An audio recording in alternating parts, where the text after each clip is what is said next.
Dark Empire 2 and Empire's End. Just finished it. I'm glad it's over. I can move on to something else now.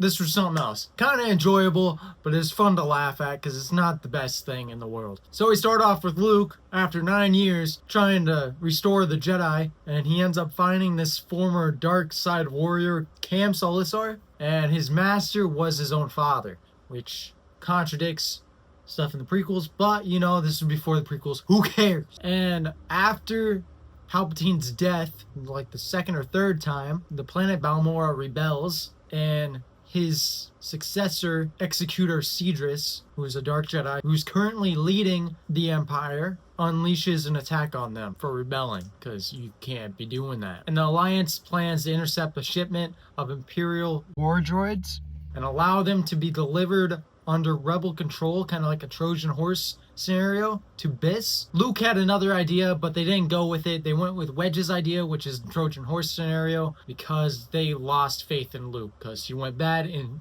it's the reason a lot of them died. So I do not blame them one bit for not going with him. And he's just told to focus on the Jedi and bringing them back. And so he does, and he discovers the world of Osus via the Jedi holocron. And Han and Leia leave for Nar Shaddaa to go and find that old Jedi woman Vima. Now, the Hutts, since last time, have doubled their bounty, and Sala and Shrug are heading to Biss to get a Starlight intruder. Now, Boba returns again, as he usually does. This time, he's in Slave 1. Don't know where it was, but it's back now, which is cool for now. Boba comes at the Falcon head on, and Han clips his wing, and Boba has to divert because he just loses control. And the Falcon lands on the deepest level of the city, and they find Vima, where Boba finds them again and holds them under blaster fire. He offers half the bounty if they let him take them alive, which is wild. I thought he was the best bounty hunter, but you know, he's not doing nothing. He's very patient though. Very patient. And then Chewie attacks. Boba shoots at Chewie. Just a flesh wound though. He's alright. Chewie attacks his jetpack, which is his weak spot. He should get rid of that thing. And it launches him to the roof, which rips off his helmet, which doesn't really matter because he has a spare in Slave 1, so what's the point of mentioning that? And so the Falcon flies away with Vima, and Mako from the last part of Dark Empire betrays them again, and so the Imperials turn on the tractor beam and really mess up a bunch of stuff. Rips off the spire from the traffic control and impales the Star Destroyer, destroying its engines, killing Mako, and plunging the Star Destroyer into Nar Shaddaa, killing billions. So Han and Leia do the only responsible thing, and they just fly away, you know? What heroes we have here today? It's more Mako's fault, but they kind of are at fault for billions dying. Epic. And so Sala notices how weird it is that the Imperials are carrying on business like Palpatine never died. That's because he never did. He returns again, and he sends Cedrus to track down Luke and Cam, and Cedrus promises them dead, but Palps orders them to be captured, which is like a death sentence to the Dark Jedi. So Luke and Cam fly this ship called the Jedi Explorer, which is designed to navigate uncharted hyperspace routes. Pretty cool. And so now they arrive on Osus, which was devastated during the Sith War, which is also like a comic series. So I'll read that eventually, and then, you know, I'll talk about it because I'll like it. I think I read it before. If this is the one with that crab-looking Jedi guy in Exar Kun. I think that's it. I'll read it again because I don't remember much. Only Exar Kun. If it's him, I don't know. I don't remember. And they find two young people tied to a tree that are strong with the Force. Now, these people are members of the Yasana tribe, which are warrior shamans. Now, these warriors came to Osus 4,000 years ago after the Sith War. The ones tied up are named Rafe and Jem. And Luke says the return of the Jedi Knights takes precedence over everything. And that's pretty questionable coming from a Jedi Knight. I feel like it's more important to protect the innocent. But I'm not a Jedi.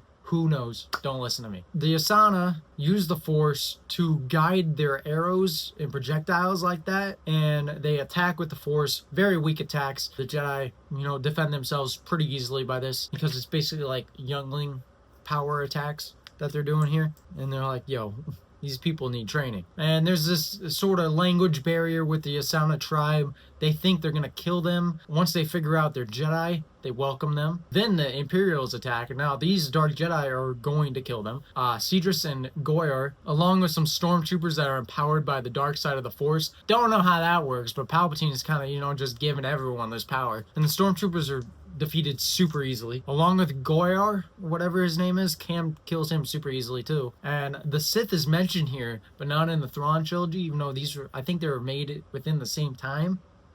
So I don't know why they're mentioned in one but not the other. But it's also mentioned that Force choking is a Sith trick, according to Luke. But he kind of did that in Jabba's palace to the Gamorrean guard, so I don't know.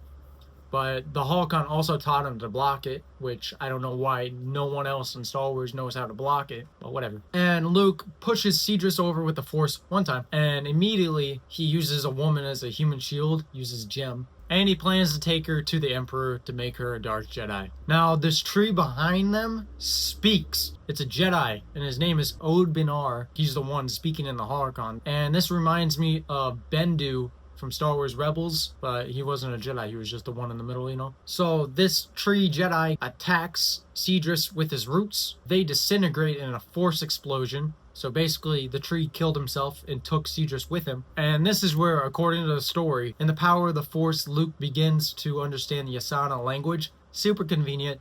The first of many convenient things in Dark Empire. And they end up finding hundreds of lightsabers underneath his roots. And so Luke, Cam, Jem, and Rafe are the first of the new Jedi Knights. Does not last long. And this picture of the fleet, by the way, around Biss, is just beautiful. I love this. So I'm gonna put it. It's epic. And now there's a new super weapon, the Galaxy Gun, which can launch projectiles into space that can exit hyperspace at any coordinate and destroy its target. I like the World Devastators more, but I thought this was cool until I found out it can destroy a city, landmass, or an entire planet anywhere in the galaxy. Don't like that. This now sucks. It's overpowered, which I guess that's why it's called a super weapon, but I'm not a fan of this. Not a fan at all. Now, Palpatine trains more Dark Jedi, which there doesn't appear to be any training at all. He just gives them power. What's so special about the Force? He's just giving it to people. And now Luke and them find a preserved 4,000-year-old Jedi library with a book on battle meditation, which is Bastila Shan's specialty from KOTOR. So I'm glad that's mentioned here. It's mentioned more than just once. They read about it and all that. That's epic. I love Bastila Shan. Love KOTOR. So it's great to see that here. And Jem says that she wants to be a Jedi. Luke says that she will, which gives me the vibes from Qui-Gon's funeral in Phantom Menace. And the Asana tribe allow Luke to take Jem and Rafe to make them Jedi. I love this moment. This is probably the best moment of Dark Empire 2, other than the photo above Biss, which is amazing. Beautiful. Beautiful. Beautiful. And the tribe stays to watch out for the Jedi ruins until an extraction team is sent. They're never sent, by the way. At least I don't think they're ever sent. I think they're still there. And now back to Han. He flies into this gas cloud to avoid Boba, because this dude just doesn't give up. And now gas clouds are very dangerous. They're radioactive, and they can harbor life forms that can eat through a ship within minutes, and they can go on for light years. And they end up stumbling upon this hidden world, Kanath, and they meet their king named Brand, who looks like a dweeb, by the way, and he's a Jedi. Not a fan of him. Vader destroyed his ship, almost killing him, and now he's enclosed in this pressurized suit and doesn't even know Vader's dead, because he's out of the loop of the entire galaxy, because he's hidden in a gas cloud. By the way, there's so many Jedi being discovered now, it's unreal. I just think that's super convenient, like everything else that happens in the story. Now, the Imperial war droid Trojan horse shipment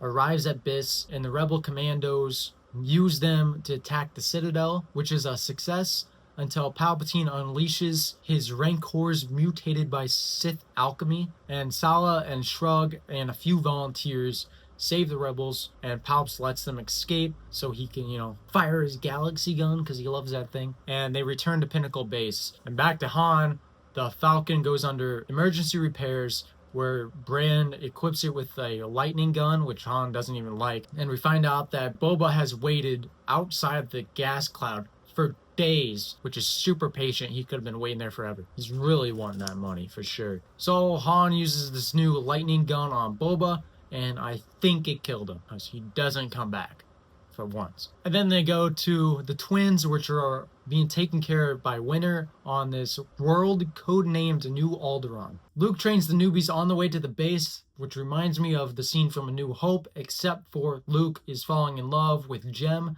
Come on, dude. And they come out of hyperspace just as the Galaxy Gun's missile destroys Pinnacle Base and everyone dies, so we think. So they go to New Alderaan to meet up with Han and Leia, and we find out that a supply ship is late, and it's never late. And we also find out that Palpatine's Dark Jedi are torturing the pilot of this supply ship for their location of New Alderaan at their HQ Blast Castle on Vajun, which is the former refuge of Vader. And so Han and Chewie fly into deep space to send a signal to Lando and Wedge if they survive. They don't even know. And Luke just needs to get his head in the game and leave Jem alone. Just teach her the ways of the Force. Stop it, dude. And so that night, bugs inject Luke with poison, and he woke up to 2 Dark Jedi about to kill him, and he is saved by Jem and Leia, which Jem kills one and Leia kills another, while Vima helps out Luke with the poison and the other Jedi pushing back the Imperials. And Rafe saves the twins from being kidnapped by a Dark Jedi by throwing rocks at them with the Force. Now Jem is killed, and now the Imperials unleash AT-ATs that begin to destroy the settlement. They gotta run away. There's no other option. And as they run, Cam says to Vima, "Come on, I'll carry your old woman." And Vima says, "Put Vima down. Vima's strong with the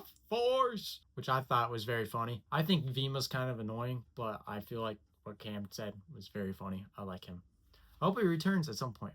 Speaking of returns, Han Solo returns with backup, destroying the AT-ATs, and Sala picks up the survivors. And so the rebels flee the Nespis 8, which is a city in space, kind of like the asteroid city in Rogue One. And the city was abandoned before the Clone Wars, and it was just perfectly preserved because of it being in space. This is where we find out that conveniently the rebels escaped Pinnacle Base before its destruction. And now Leia gives birth to Han Solo Jr., Anakin Solo. And Luke has a vision of Leia's children all grown up and many other Jedi gathered to restore peace to the galaxy. Empire's End. Now the Ysanna tribe are now understanding that they are descendants from Jedi and need to act like it. By the way, all of a sudden, Rafe and Jem, everyone could understand them. I don't get that.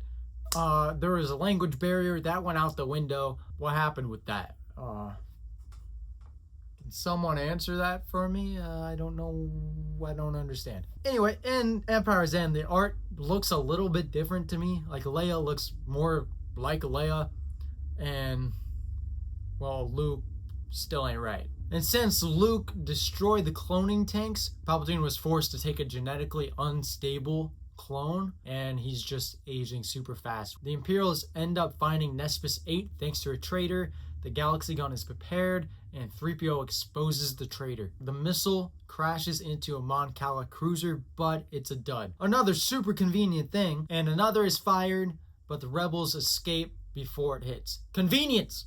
Everything's convenient in this story. Palpatine is furious that they escaped, which his anger speeds up the decaying process of his clone, and calmness will prolong his lifespan. But this dude is never calm, so this guy is destined for death. So he needs Force-sensitive clones. So, by the way, Cedrus's replacement is named Zek Nist. We already know of him at this point in the story, but I assumed he died fast, so I didn't mention him. Turns out he's stayed a lot longer than I thought he would. And men are set to Osus to find the Ysanni tribe, to make clones out of them, and a probe is sent to find the Solo children.